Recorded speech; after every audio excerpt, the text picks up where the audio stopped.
Like in the video that you put up, because you said it's a marketing piece that you had put up also, there is a point where the audience said something that was so funny that you gave your laugh to. Yeah. You applauded and you moved on. You didn't Yeah. do another takedown, which I was like, nice. I remember watching that. I'm like, nice. Like it's not like the audience stole your punchline. The bit worked. You know how comedians have this thing that we ask audience to not interfere a performance. Yeah. Right? The crowd work inherently is not a monologue, is a dialogue where hopefully the pattern is question, response, punchline. And then you move on. When you go to a live comedy show, and a lot of comedians, there is this term called working the room and workshopping a joke. That's where a stand-up comedian gets stuck, right? We feel like, hey, this is a joke that I've written. I want to workshop this material and see, it's coming out so beautifully. It's like you and your material. Yeah. Workshopping a room is also equally important. That's why when we guys go, we do a little bit of crowd work first, and we slip into material and then go into a little bit of crowd work, then slip into material. Yeah. In this case, do you think there is a balance you need to maintain with the audience they're coming where they don't become too heckly? Has that ever happened?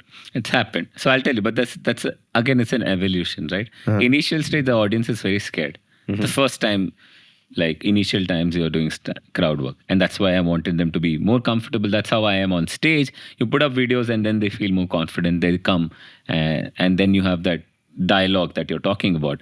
And see, the problem is when you say as a comedian, sometimes you would want to take down the audience even if they're saying something funny. That happens when your definition of success of a show is very different from what it is for mine. For me, a show is successful when there is fun. I can be the source of fun. The audience can be the source of fun. It doesn't matter. As long as I'm enabling that. There is a power that the power that I have is I enable the audience to feel in a certain way so that they can also free up the mind and they can contribute, right?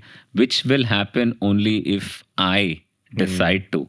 So that's why that's success. So even if audience is cracking something funny, at that point, I enjoy it. We laugh. It doesn't matter who has said the joke. I know that I have enabled that by creating that, like, what do you call, favorable atmosphere for people. And it doesn't matter who comes.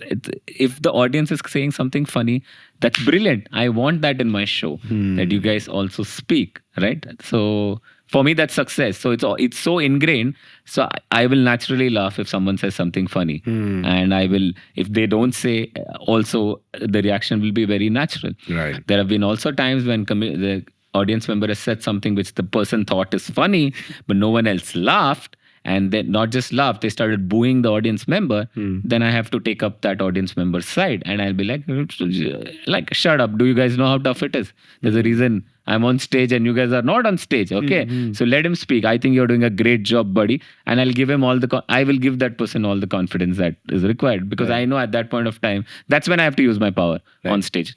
Right. So there is the use of power should come only when I feel that one audience member or a set of audience members have been looked down upon by other audience members. Right. Not when someone is saying something funny, everyone's enjoying it. Right.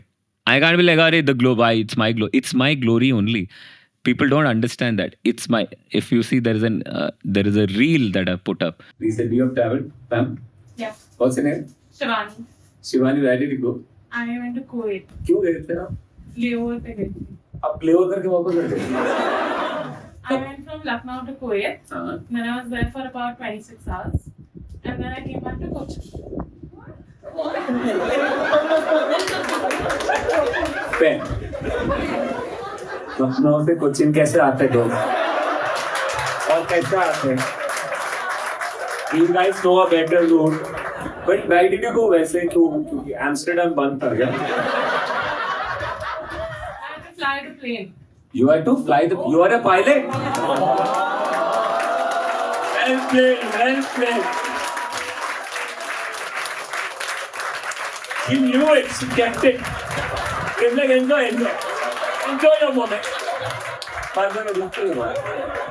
Timing up.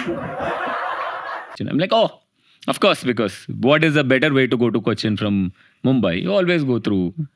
And I'm making jokes on that, and then everyone's laughing because I'm making those jokes about how you have to go. And then I ask, like, but why did you do it? Why did you go this way? And she's like, because I'm a pilot. And I'm like, I was like, oh, She played you. you knew. I'm like, you knew it. Look like, well played. I say, well played. I'm like, she knew it, but she kept it to herself. She was like, okay, let him enjoy. Let him have his moment of fun. And then she was like, this is the right time. And she said it. And that's it went viral, of course. And it's very funny because the whole people are like, how the audience member tricked the comedian. Comedian, yeah. Okay, which happened. To be honest, she was very, she didn't interrupt me. She said, and she just spoke those 3-4 lines, which is brilliant. But for me, that's success of the show. I have enabled that in the sense because there is a whole crowd work show, 30-40 minutes into the show, everyone is confident. People also feel that, they can also be witty on the show. And I have no problem surrendering to that. That is beautiful, right? Yeah. That's really... that's success of... If I could have easily edited the video and stopped it just after whatever she said and just put my part. Still funny.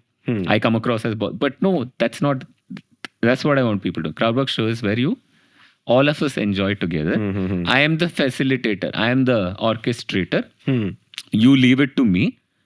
All you have to do is come with an open mind, have fun, relax, be yourself. That's the point. And then it's supposed to be my skill, my craft to get the best out of you. Right? So to get there was a challenge.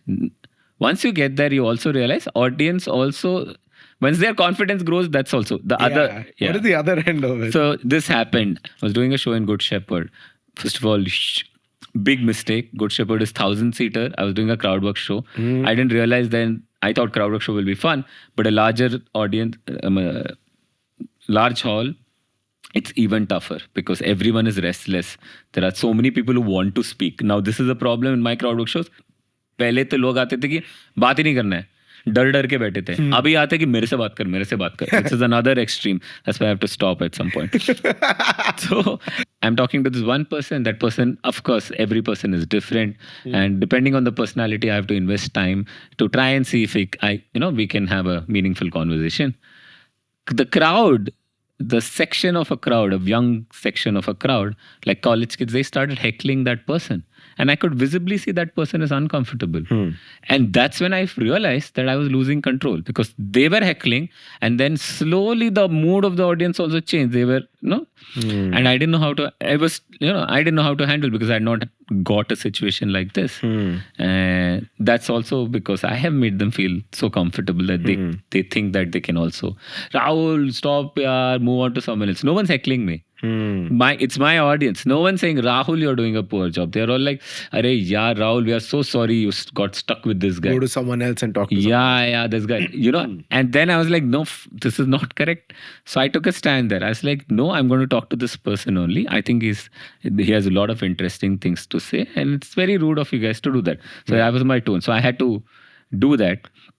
And I kind of lost the audience there. But I was very clear that I can't have this happen. So I still spoke to him. When you're doing crowdwork show in a huge auditorium, people at the back can't see you. Lot of crowdwork videos or lot of crowdwork works not because what I'm saying. That's one part of it. It's about them looking at me and seeing the struggle in my face and then me coming up with something. So expressions make a huge difference. They have to see my face, right? They don't want to see the person who I'm speaking to. That's irrelevant. They want to see me. They want to hear that person's voice. And they have to see me go through the struggle. And they have to see spontaneity happen.